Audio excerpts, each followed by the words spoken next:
Hey everybody, this is Vince Miller. Thank you so much for joining me for this devotional. Today we are in 1 Timothy chapter 3, verse 3. You know, before I read this, you're going to notice I'm wearing my Florida shirt today. That's because we are coming to Florida in February, and there's no better time to go to Florida than in February. So we're hosting a men's weekend there, a retreat. I would love to have you join me, fellas. I think it's going to be a great time for you. You can check it out at the link below.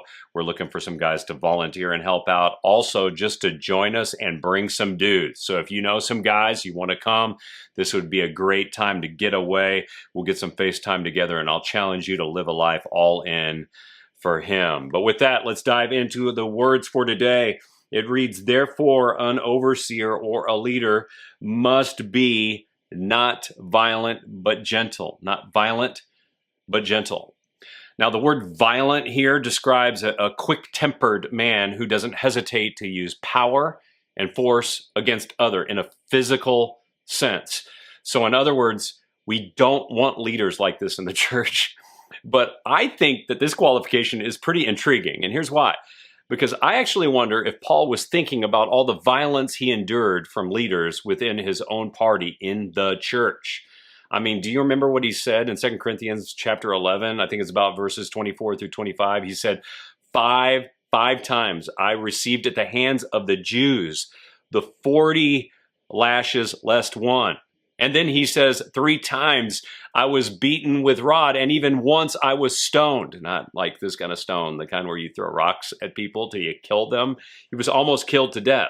So don't you wonder if Paul had this in mind when he listed this qualification? I mean, I do. Yet let's not forget that Paul was violently opposed to the Christian faith. And he told us in this very letter in chapter 1, verse 13, that he was opposed violently to the faith. So no one knows the effects of a violent leader in the church better than Paul. He was one, and he had been the victim of one more than one time.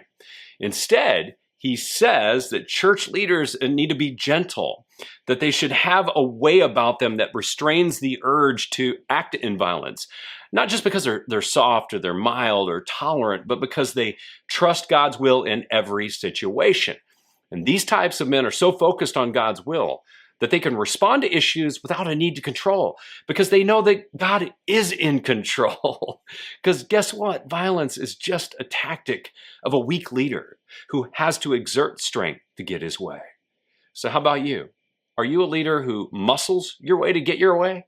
Or can you gently guide others to step in line with the will of God, who is in complete control all the time? Thanks for joining me, fellas. Check out that Florida link below. And with that, I'll see you right back here again tomorrow.